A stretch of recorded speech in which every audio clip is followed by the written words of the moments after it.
नमस्कार, capital TV देख रहे हैं आप। मैं हूं आपके साथ पूजा। ब्रेकिंग नाउ में बड़ी खबर आपको बता रहे हैं। नेपाल में तख्ता पलट के बाद अभी भी तनाव जारी है और सरकार गठन को लेकर तैयारियां तेज हो गई है। कल ही जनजी प्रदर्शनकारियों और सेना प्रमुख के साथ लंबी बैठक चली थी।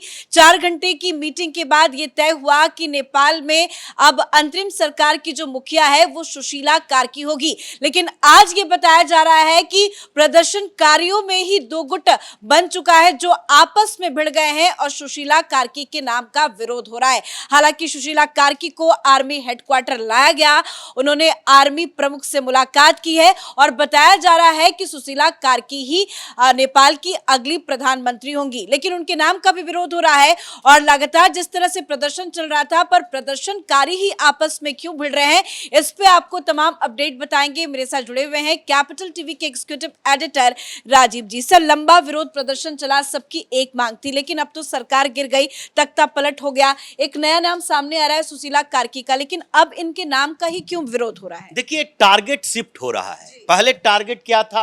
इन लोगों ने विरोध प्रदर्शन शुरू किया था। मकसद क्या था कि सत्ता में जो बैठे हुए लोग हैं, जितनी पार्टियां हैं नेपाल के अंदर, यानी एक कम्युनिस्ट पार्टियों का गुट जिसके अलग अलग इकाइयां हैं, दूसरे कांग्रेस पार्टी, नेपाल की कांग्रेस पार्टी, और इसके बीच में छोटी छोटी क्षेत्रीय पार्टियां, मधेसी ग्रुप भी है। तो इन लोगों की सरकारें इतने दिनों से देख ली, 2008 के बाद से सरकार बदली, यानी कि इन लोगों ने, यानी माओवादियों ने आंदोलन किया था, लोकतंत्र की मांग चली थी, राजशाही खत्म हुआ और उसके बाद सरकार बदल गई, लोकतांत्रिक व्यवस्था बदली, उसके बाद संविधान बदला, यानी ये जो नेपाल हिंदू राष्ट्र हुआ करता था वो सेकुलर राष्ट्र बना दिया गया, सेकुलर डेमोक्रेटिक कंट्री। अब उसके बाद धीरे धीरे सत्ता में यही लोगों का खेल चलता रहा, कभी प्रचंड, कभी ओली, कभी देवबा, ये आपस में मिलते जुलते रहे और स्थितियां यहां तक पहुंच गई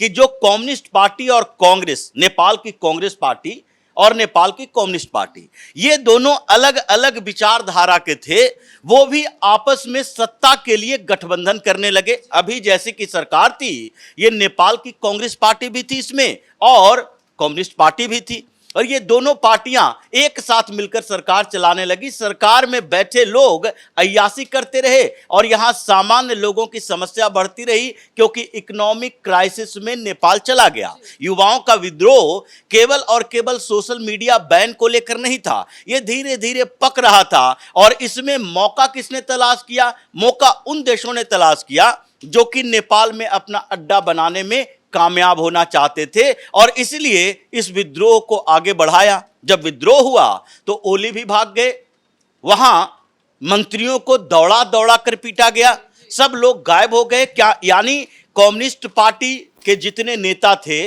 उन लोगों के खिलाफ भी विरोध प्रदर्शन हुआ, उन लोगों के खिलाफ भी ये लोग उग्र थे कि ये कम्युनिस्ट जो कि बार बार अपनी विचारधारा के लिए बात करते थे कि नहीं नहीं, यहां हम सामान्य लोगों के लिए शासन व्यवस्था स्थापित करना चाहते हैं, वो भी इसमें फेल हो गए हैं। तो कम्युनिस्ट आंदोलन भी फेल, नेपाल कांग्रेस का आंदोलन भी फेल, इन सब की सरकारें भी फेल। तो ये जो विरोध प्रदर्शन हुआ, हंगामा हुआ, हिंसा वाले प्रदर्शन हुआ, उसमें कुछ अलग अलग गुटों ने, यानी कि जो विदेश में बैठे हुए ताकतें हैं, जो इन लोगों को धीरे धीरे धीरे धीरे तैयार कर रही थी। नेता अचानक से तैयार नहीं होते। अभी कुछ समय पहले, यानी 2 दिन पहले, ये कहा जा रहा था, सब लोग ये कह रहे थे नेपाल के अंदर भी कि नहीं नहीं, ये स्वतः स्फूर्त आंदोलन है।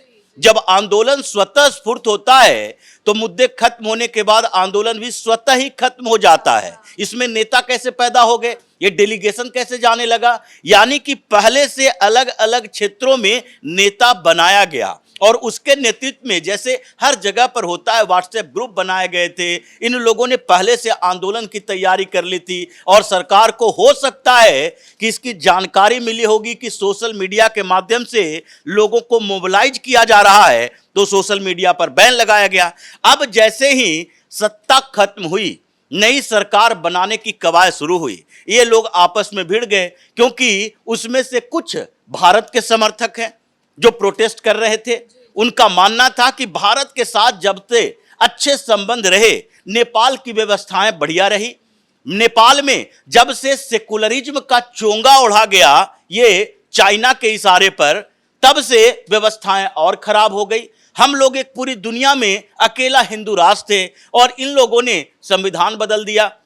संविधान में भी बदलाव इन लोगों ने अपने प्रोटेक्शन के अनुसार किया कि हमारी सरकार रहेगी, सत्ता में रहेंगे और जितना लूट पाट मचाते रहो उसके लिए एक नया तरीका डेवलप कर लो कि यहां पर जो नेताओं के परिवार के पास प्रॉपर्टी होगी उसकी जांच तक नहीं हो सकती है। तो जो व्यवस्था इन लोगों ने बनाई थी उसका फायदा उठाया गया और अब स्थिति बदली है। अभी एक गुट जो सीधे तौर पर कह रहा था कि पूरी संविधान को खारिज करो, ये संविधान हम नहीं मानते जो उन लोगों ने 2008 के बाद से बनाया और इतना समय लगाया और उसमें सेकुलर शब्द जोड़ा है। तो इसलिए इन लोगों ने क्या किया, जो गुट मांग कर रहा था कि संविधान को खारिज करना चाहिए, उसे एक ऐसा व्यक्ति पीएम के तौर पर चाहिए जो कि कानून की भाषा जानते हो, जो कानून का सम्मान करते हो, जिनके पास जानकारी हो। तो इसलिए सुशीला कार्की का नाम आया और इन लोगों ने तय किया कि आगे अंतरिम सरकार बनेगी,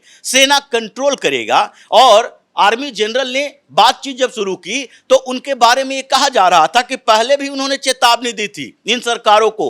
ओली को पिछले मार्च में चेतावनी दी थी जब ज्ञानेंद्र शाह को हाउस अरेस्ट किया जा रहा था। आर्मी जनरल कट्टर हिंदू व्यक्ति हैं और वो जानते हैं कि राजशाही के प्रति लोगों का जो सम्मान है, भावनाएं जो जुड़ी हुई है, उसके साथ आप उस सेंटिमेंट के साथ खिलवाड़ मत करो। इसलिए इन्होंने सीधे तौर पर कहा था कि आप सरकार में बैठे हो, इसका मतलब राजमहल के साथ गद्दारी मत करो। पहले भी आर्मी जनरल 2-3 बदले गए इस बीच में और उसको लेकर भी हंगामा चला था जिसमें प्रचंड को इस्तीफा एक बार देना पड़ा था और फिर इन लोगों ने सत्ता के खेल में आपस में एक दूसरे के साथ गठबंधन किया और 2-2 साल, 1-1 साल में सत्ता बदलती रही। तो अभी जो स्थितियां बदली उसमें एक गुट का मानना था कि हमें ऐसी सरकार चाहिए जो चीन के प्रति नहीं, भारत के प्रति संवेदनशील हो, भारत के साथ बेहतर संबंध बनाए रखे हो। और इसलिए इन लोगों ने सुशीला कार्की का नाम को आगे बढ़ाया कि सुशीला कार्की पहले तो संविधान की बात करेंगी, उसके बाद इन्होंने पहले भी भारत के साथ अच्छे संबंधों की बात की है। दूसरी तरफ ओली जैसा व्यक्ति है, इन लोगों ने सेकुलरिज्म का ऐसा चोंगा पहना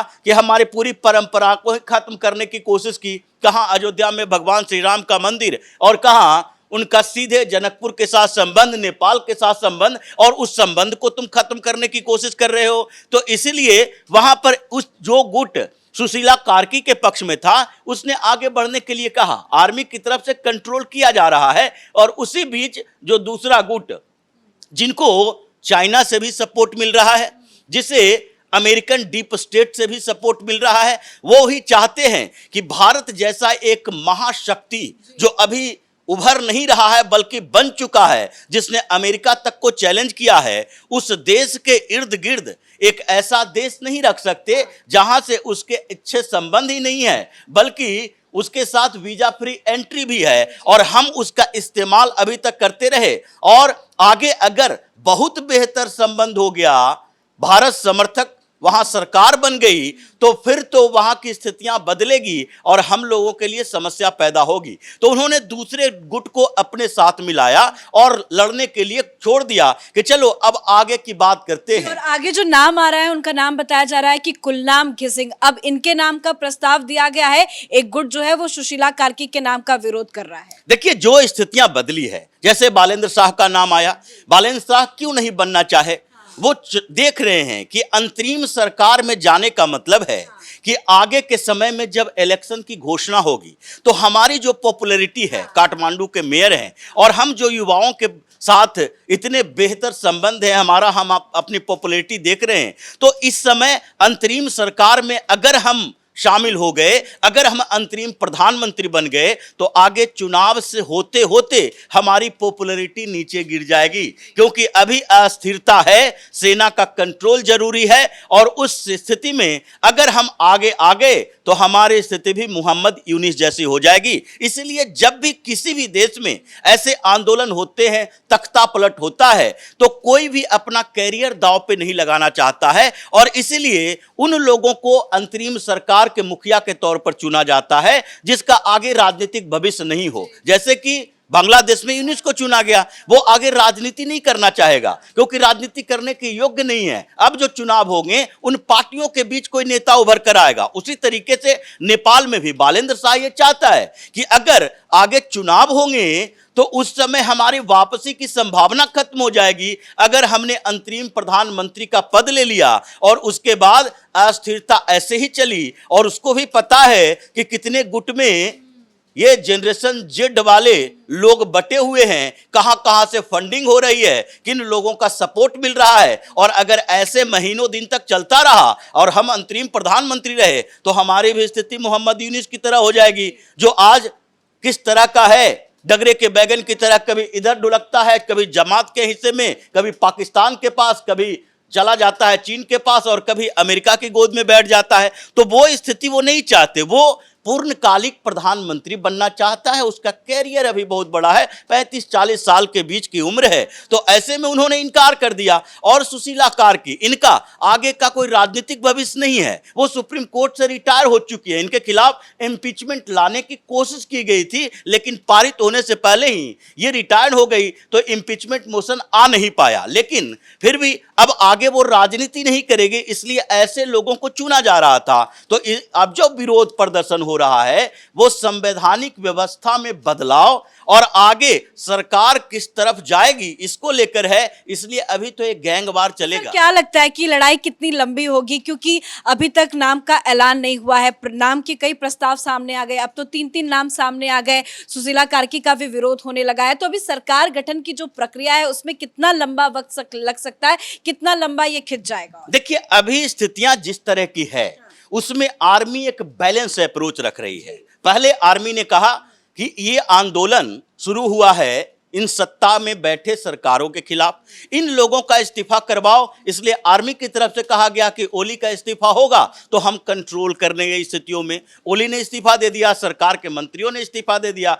अब अंतरिम सरकार के लिए पहले ये इन लोगों के साथ भी बातचीत कर रही है, आर्मी वाले कर रहे हैं। अब उसके बाद क्या होगा, जब ये बैठे हुए मीटिंग में ऐसे ही झगड़ा करते रहेंगे तो फिर आर्मी के पास मौका मिलेगा, क्योंकि प्रदर्शन करने वाले से ज्यादा लोग वो हैं जो प्रदर्शन के साथ नहीं बल्कि बैठकर देख रहे हैं। वो विरोध में सरकार के थे लेकिन नेपाल के विरोध में नहीं है, तो नेपाल के विरोध में नहीं है तो ये कितना दिन तक टिक पाएगा। इसलिए अभी आर्मी बैलेंस कर रही है, भारत के साथ संपर्क में है, और जिस दिन आर्मी को ये लगेगा कि अब जो जनरल हैं वहां के, उन्होंने तो सीधे तौर पर भारत का सपोर्ट पहले भी किया है और राजशाही का सपोर्ट किया है, व्यवस्थाओं का सपोर्ट किया है, हिंदुत्व का सपोर्ट किया है, तो इसलिए जैसे ही आगे की तरफ बढ़ेगा फिर भारत का सहयोग भी लिया जाएगा, और उसके साथ ये बहुत ज्यादा दिन तक प्रदर्शन नहीं चलने वाला। 2-4 दिन के अंदर अंतरिम सरकार भी घोषणा हो जाएगी